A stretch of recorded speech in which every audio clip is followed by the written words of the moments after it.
भारत और नेपाल की सीमा से एक बड़ी खबर आ रही है। और अभी तक आपने भारत और नेपाल के बीच में जो सीमावर्ती इलाके हैं या सीमा है वहां अच्छी खबर सुनते आ रहे हो, लेकिन आपको मैं एक बड़ा खुलासा करने जा रहा हूं। और वो बड़ा खुलासा ये है, भारत और नेपाल की सीमा, वहां पर अब हथियारों की तस्करी बड़े पैमाने पर हो रही है और इसका बड़ा खुलासा एसएसपी ने किया है। पूरी जानकारी हम विस्तार से बताएंगे। सबसे पहले आप इस तस्वीर को देखिए। ये एक तस्वीर देख रहे हैं आप, ये तस्वीर एक नेपाली नागरिक की है जिसकी उम्र 55 साल बताई जा रही है। और तथ्यों में आप देखेंगे कि ये व्यक्ति अपनी गुनाह को कबूल कर रहा है और उसके सामने टेबल पर आप देखेंगे कि एक देसी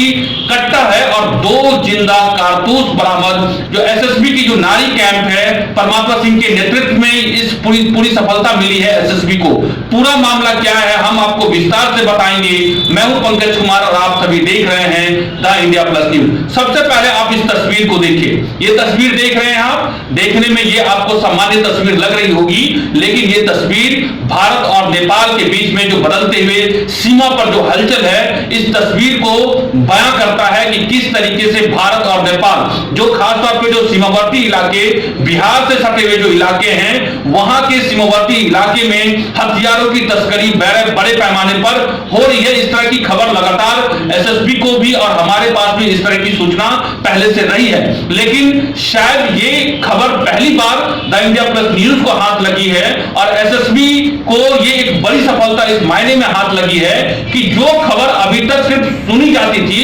उसका जीता जागता सबूत एसएसबी को मिला है। और एसएसबी ने भारत से हथियारों की तस्करी कर नेपाल ले जा रहे इस व्यक्ति को गिरफ्तार किया है। और जिस व्यक्ति को देख रहे हैं उस व्यक्ति का नाम ललन कुमार सिंह है, 55 साल के हैं और इसके पिता का नाम राम बहादुर सिंह है और ये बसनिया वार्ड नंबर 2 सप्तरी का रहने वाला है। ये नेपाल के सप्तरी इलाके का रहने वाला है। अब आप ये सोचिए कि ये तस्वीर अगर किसी थाने की होती या किसी बिहार के किसी थाने या देश के किसी थाने की होती तो ये एक सामान्य सी घटना के तौर पे इसे लिया जा सकता था, लेकिन ये घटना सामान्य इसलिए नहीं है कि किस तरीके से भारत से, या फिर कहें कि भारत में बिहार के रास्ते जो नेपाल की जो सीमा इलाके हैं वहां से नेपाली नागरिक भारत में दाखिल होता है। उसके आने जाने के लिए किसी भी तरह की वीजा की जरूरत नहीं होती है और इंडिया में दाखिल होता है। यहां पर जो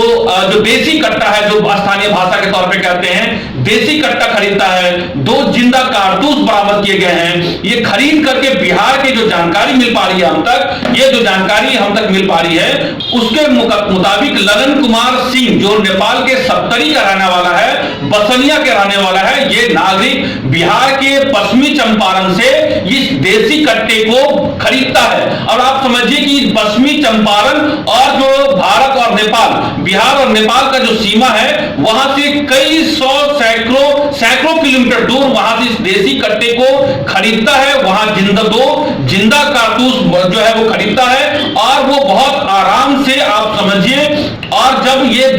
बिहार और नेपाल के सीमावर्ती इलाके तक में पहुंचता है और वहां पे एसएसबी की पेट्रोलिंग के दरमियान एसएसबी को जानकारी मिलती है और उस जानकारी के दरमियान जब इस व्यक्ति की पूछताछ की जाती है, तलाशी ली जाती है, तो इस ललन सिंह के पास से, जो नेपाली मूल का रहने वाला है, इस व्यक्ति के पास से एक देसी कट्टा बरामद होता है और 2 जिंदा कारतूस बरामद होता है। यह बहुत ही बड़ी चौंकाने वाली खबर है कि भारत और नेपाल के बीच में जो सीमा है उसका किस तरीके से तस्कर अपने फायदे के लिए देश विरोधी गतिविधियों में शामिल है। इतना ही नहीं, जो कारतूस बरामद किया गया है वो बताया जा रहा है कि 8 mm का ये कारतूस है। ये सामान्य सी घटना नहीं है और ये भारत और नेपाल के सीमा के इलाके में जिस तरह से लगातार सीमा के इलाकों में तस्करी बढ़ती जा रही है, उसमें आप सामानों की तस्करी तो होती रही है, सेब की तस्करी होती रही है या फिर मटर की, कपड़ों की तस्करी होती है, लेकिन हथियार का बरामद होना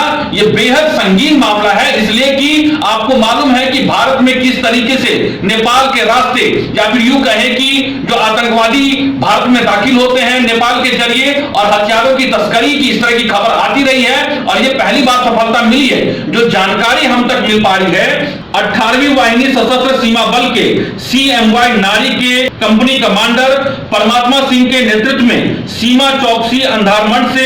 सूचना के आधार पर पेट्रोलिंग के लिए निकली गई के दौरान ओपी पोस्ट अंधारमंड सीमा स्तंभ संख्या 231-232 के करीब इस नेपाली व्यक्ति को भारतीय सीमा में या फिर यूं कहें कि बिहार के मधुबनी जिला के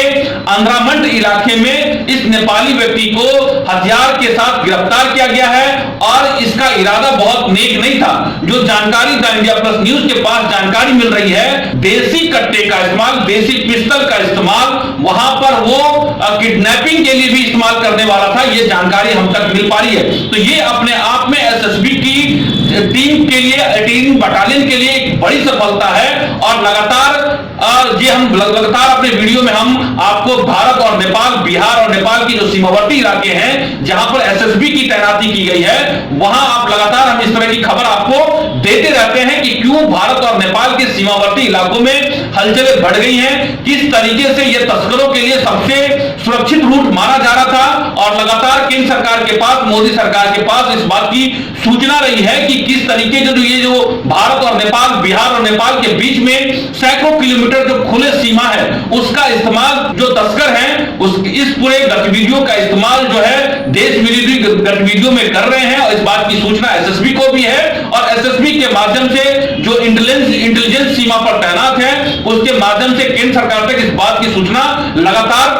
जा रही है और यही वजह है कि लगातार आप देखेंगे कि एसएसबी की तैनाती भारतीय सीमा में और नेपाल की तरफ से एपीएफ की तैनाती की गई है। तो अपने आप में एक बड़ी खबर है। खबर इसलिए भी है कि जिस भारत और नेपाल की सीमा पर लगातार बेरोकटोक भारतीय नागरिकों की और नेपाल नागरिकों की बेरोकटोक आवाजाही है, किसी तरह की मानव निर्मित बैरिकेड नहीं है, कोई तार या फेंसिंग नहीं लगाए गए हैं या फिर किसी तरह की कोई प्राकृतिक जो है आप देखेंगे कि बॉर्डर जो है खींची नहीं गई है। इसी का लाभ उठा करके जो तस्कर है, अब आप समझिए कि ये कितनी बड़ी घटना है जो अभी तक भारत और नेपाल के बॉर्डर, बिहार के सीमावर्ती इलाके जयनगर, मधुबनी, लौखा, लदनिया, इसके अलावा अंधारमंड, लौकी, ये इस तमाम सीमा पर आप देखेंगे कि अभी तक जो तस्करी हो रही थी वो मटर की, सेब की तस्करी नेपाल से होती है और भारत से कपड़ों की तस्करी होती है। लेकिन इस इलाके में शायद ये एसएसबी की पहली सफलता है जब हथियार के साथ, देसी कट्टे के साथ तस्करी करते हुए एक नेपाली व्यक्ति को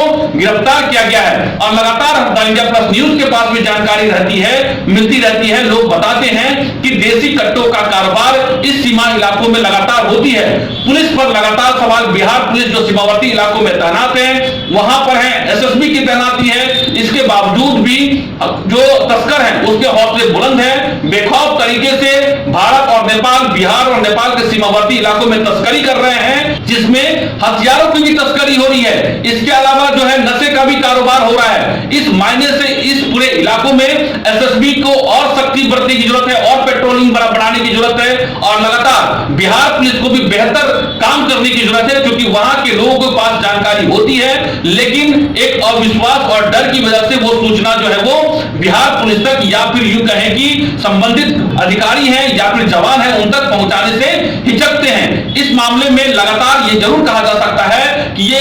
अभी तक जो हमारे पास जानकारी है ये एसएसबी के लिए एक बड़ी कामयाबी है, एसएसबी की ये बड़ी सफलता है। लेकिन ऐसे जो तस्कर हैं, जो हथियार के पूरी तरीके से रैकेट जो नेपाल के जरिए भारत में चल रहा है, बिहार के रूट के माध्यम से जो नेपाल तक पहुंच रहा है, इसका जो है भंडाफोड़ करने की जरूरत है। आपको ये खबर कैसा लगा मुझे जरूर बताइएगा। आपको अगर ये वीडियो अच्छा लगा तो इस वीडियो को ज्यादा से ज्यादा शेयर कीजिए ताकि जो है अपराधियों और तस्करों के बीच में एक जो है खौफ का वातावरण जा सके। जो तलाशी अभियान या फिर यूं कहें कि पेट्रोलिंग के दरमियान ये पूरी जो अभियान चलाया गया, ये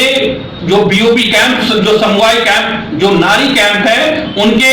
असिस्टेंट कमांडेंट परमात्मा सिंह के नेतृत्व में यह चलाया गया और उनको सफलता मिली है। और इसके अलावा इस टीम, पेट्रोलिंग टीम में जो लोग शामिल थे, जो जानकारी हम तक मिल पा रही है उसके मुताबिक पेट्रोलिंग में सीमा चौकी अंधारमंड के उप निरीक्षक अमीन चंद, हवलदार अमर सिंह यादव, सिपाही मदन गोपाल सिंह और सिपाही माइकल मिंग शामिल थे। और ये पूरी टीम के लिए एसएसबी 18 बटालियन की पूरी